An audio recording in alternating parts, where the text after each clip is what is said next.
Vous êtes sur Média 1 et soyez les bienvenus dans ce nouveau numéro de l'invité de la rédaction. Au Sénégal, un groupe de jeunes acteurs politiques et de la société civile souhaite miser sur le sport et sur d'autres formes d'action pour endiguer le climat politique actuel qui perturbe le pays. Ils souhaitent également accroître la participation de la jeunesse sénégalaise dans les instances de décision. L'initiative est du collectif Tchilabok, comprenez, j'en fais partie. Une façon pour ces jeunes entrepreneurs, acteurs de la société civile sénégalaise et autres jeunes leaders politiques d'apporter leur contribution à l'édification et à la gestion de la cité.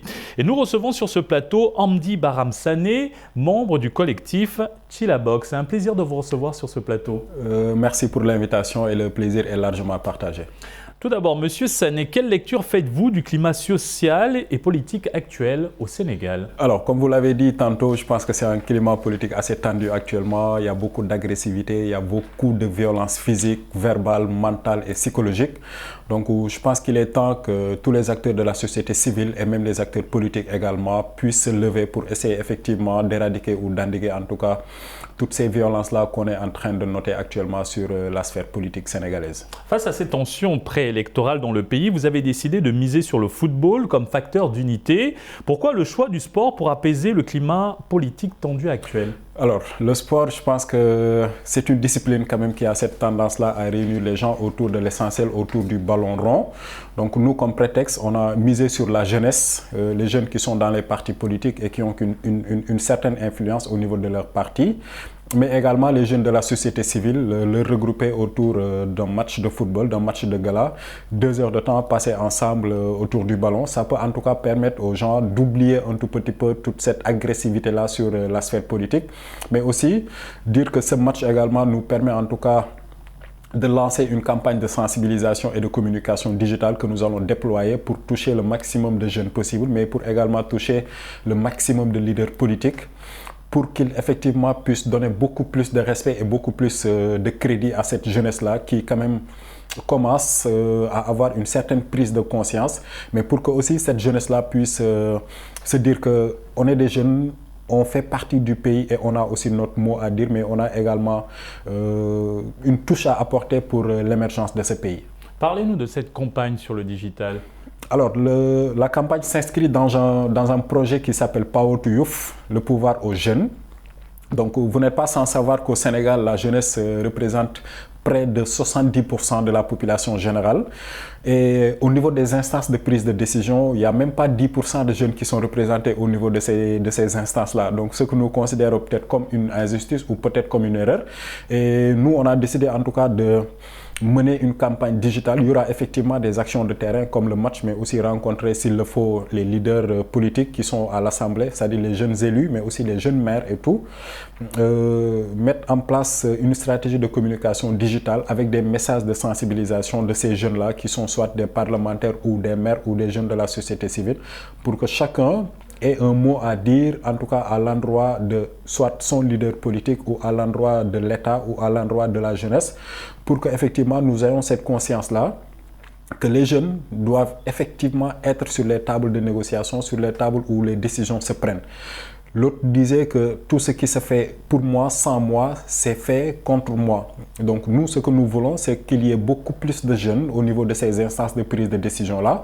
Comme ça, toutes les aspirations, en tout cas des jeunes, seront prises en compte, que ce soit lors de l'élaboration d'un budget ou en tout cas des politiques publiques. Revenons au match. Quel message souhaitez-vous faire passer à travers ce dernier entre d'une part une équipe de jeunes membres de la société civile sénégalaise et de l'autre l'équipe composée de jeunes leaders politiques provenant de différents partis et coalitions, qu'ils soient du pouvoir, de l'opposition ou des indépendants? Ça, c'est important. Déjà, si vous retrouvez dans une même équipe des jeunes qui d'habitude peut-être lancer des pics, se chamailler pour des raisons politiques, se retrouver autour d'une même équipe opposée à des jeunes de la société civile, là, nous voulons en fait les rappeler ou leur dire encore une fois de plus que l'objectif où l'essence de notre combat, ou le dénominateur commun de notre combat reste encore une fois de plus ce pays que nous aimons tant, et que il arrive à un moment où chacun d'entre nous doit oublier ses intérêts crypto-personnels et mettre au devant les intérêts de la société. Donc c'est un peu ça le prétexte pour lequel nous avons choisi d'organiser ce match. À côté du sport, quelles sont les autres actions que vous souhaitez déployer pour mener à bien votre mission de paix et de stabilité du pays? Vous avez parlé d'une campagne digitale. Quels sont les autres champs d'action? Déjà, nous voulons mettre en place un système de lobbying, rencontrer les parlementaires, rencontrer les gens de la société civile qui ont une certaine influence dans le pays. Peut-être que nous, en tant que jeunes, si notre voix n'arrive pas à atteindre un certain niveau, peut-être que ces influenceurs-là, que sont peut-être les régulateurs sociaux, comme on les appelle souvent, peut-être que eux, leur voix peut en tout cas toucher un maximum de membres, de personnes, mais également peut-être toucher les autorités. Et cela nous permettrait effectivement d'apaiser un tout petit peu cette tension-là que nous notons. Donc ça aussi, c'est des actions que nous comptons mettre en place. Mais l'idée aussi, c'est d'organiser des symposiums où on va regrouper beaucoup de jeunes, que ce soit des jeunes politiques ou des jeunes de la société civile, et nommer parmi ces jeunes-là des ambassadeurs qui chacun également pourra, en fonction de son champ d'action, définir aussi le nombre d'actions ou en tout cas la stratégie qu'il compte déployer pour effectivement sensibiliser le maximum de jeunes possible. Parlons du collectif Chilabok, votre collectif. Sa composition et sa particularité. Alors, c'est deux ONG qui sont en fait derrière. Le projet, comme je l'ai dit, Paotouf, est financé par une ONG. Je ne sais pas si je peux parler du nom. C'est une ONG qui s'appelle Amref Health International, donc qui est présente dans 7 pays au niveau de l'Afrique. Et aussi une autre ONG qui s'appelle Alliance nationale des jeunes pour la santé de la reproduction et la planification familiale. Donc c'est eux qui en fait pilotent cette activité, ce projet-là. Et moi je suis membre effectivement de l'Alliance nationale des jeunes pour la santé de la reproduction et la planification familiale. Donc dans chaque ONG, il y a des gens qui sont en fait désignés pour effectivement composer l'équipe qui doit piloter le projet. Et c'est par la suite qu'on a choisi des jeunes qui sont au niveau de la société civile, mais qui sont influents, qui sont assez suivis, que ce soit sur les réseaux sociaux, mais aussi sur le terrain. Et c'est par là qu'on a décidé de mettre en place cette activité-là, ou cette initiative qui s'appelle Chilabok. La composition, c'est des parlementaires jeunes, des maires jeunes, des conseils municipaux jeunes, mais aussi des jeunes de la société civile. Concrètement, quel impact souhaitez-vous apporter à la jeunesse sénégalaise? L'impact, c'est qu'il y ait au moins une loi qui va imposer à tous les partis politiques d'avoir au moins 30% de jeunes dans les instances de prise de décision. En parlant de prise de décision, une grande partie de cette jeunesse sénégalaise peine à s'impliquer dans la prise des décisions dans la sphère politique. Certains désertent même les bureaux de vote lors des joutes électorales. Comment intéresser davantage les jeunes à la chose publique? C'est ça, c'est donc à travers la sensibilisation. Parce que moi, je dis que beaucoup de jeunes peut-être ignorent le poids important qu'ils pesent quand même sur l'échiquier électoral, mais aussi sur la sphère, sur tout ce qui peut en tout cas nous permettre d'avancer.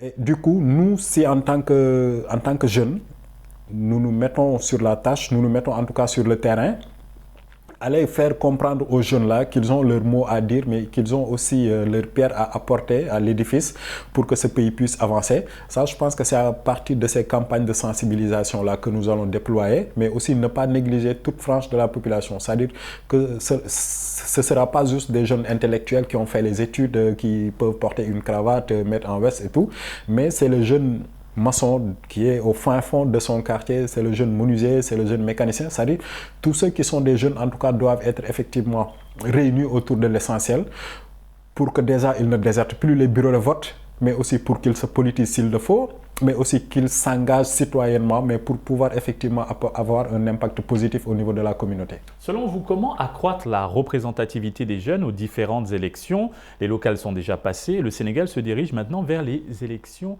législatives. Malheureusement, pour les élections législatives, les listes sont déjà faites et on a remarqué qu'il n'y a pas beaucoup de jeunes dans certaines listes, ce qui est dommage. Mais toujours est-il qu'on va continuer le combat, qu'on va continuer la sensibilisation pour que les prochaines joutes électorales qui viennent, en tout cas, qu'il y ait beaucoup plus de jeunes dans les instances de décision. C'est qu'il faut d'abord que les jeunes qui sont dans les partis politiques ne se considèrent pas juste comme des jeunes qui vont en tout cas remplir les chaises ou qui vont en tout cas juste se charger de la mobilisation. Les jeunes ont aujourd'hui de la matière grise, les jeunes ont leur mot à dire, les jeunes ont de l'expertise.